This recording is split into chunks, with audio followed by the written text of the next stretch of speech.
Nakakahiya daw si Dunyor dahil palpak nga ang nireport nitong nakaraan tungkol sa sinasabi nilang nahuli si Saldico. Ang sabi dito sa DOJ di umano ay meron ding balita na hindi nga daw talaga inaresto si Saldico. Meron ding mga nagsabi na nakausap na mismo nila si Saldico, itong si Harry Roque, na hindi nga daw talaga.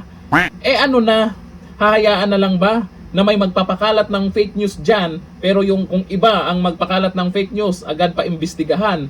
Kung sila, awanin, hindi mananagot, tahimik lang. O Auntie Claire, paano yan? Masyado kang tahimik sa isyong to Anong balita? Ayon po dito sa balita ngayon, naku po, nakakahiya daw. Ang laki daw ng intelligence funds, saan napunta kung fake news lang ang nakakarating sa kanya. Ayon dito sa balita ngayon, ang laking kahihiyan. Naglabas ng pahayag si former COA Comelec Commissioner Atty. Rowena Guanzon kaugnay ng kontrobersiya sa umano'y maling impormasyon sa pagka-aresto kay dating Ako Bicol Party List Representative Saldico, kasunod ng magkakasulungat na ulat mula sa iba't ibang panig.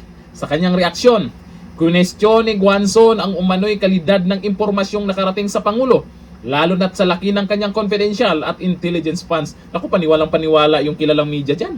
Paniwalang paniwala sila, laman talaga ng balita. Kumbaga, gigil sila. Kumbaga, atat na atat sila na mapauwi si Saldico dahil inanunsyo nga ni Dunyor yun nga ang nag-report Yun nga lang kasi, ito po yung katanungan dyan. Talaga bang gusto ni Dunyor na mapauwi si Saldico ng ligtas sa Pilipinas?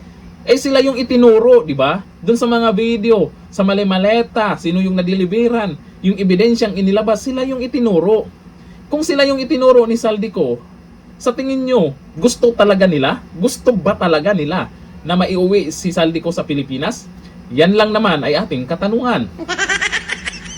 Hindi rin naiwasan ni Guanzon na magbigay ng mas mabigat na aligasyon hinggil sa paggamit ng intelligence funds. Ang pahayag ni Guanzon ay dumating sa gitna ng lumalalim na kalituhan sa tunay na estado ni Ko.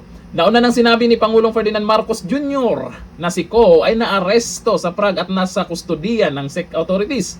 Subalit kalaunan, ito na, nilinaw ng Department of Justice or DOJ na hindi umano inaresto si Ko sa ilalim ng batas ng Czech Republic dahil wala itong outstanding warrant doon.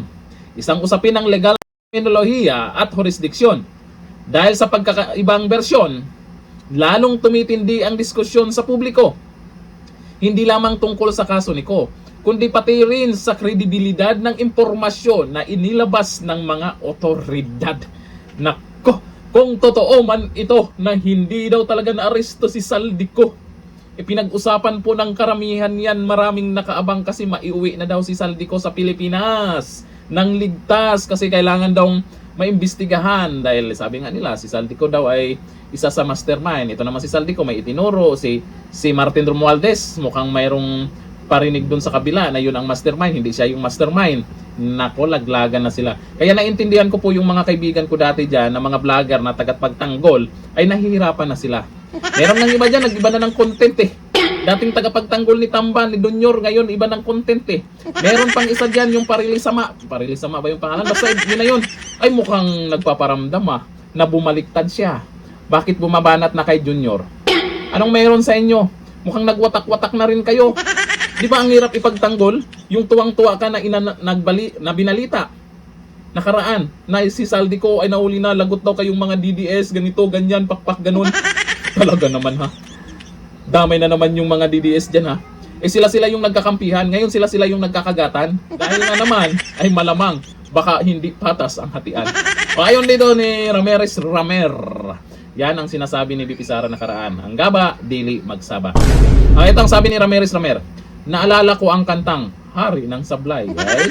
Sabi daw nila, sablay daw talaga itong binalita ni Dunyor. Ito sabi ni GS Tupas, hiya, ordinaryong salita na lang sa kanya yan, di tatalab yan.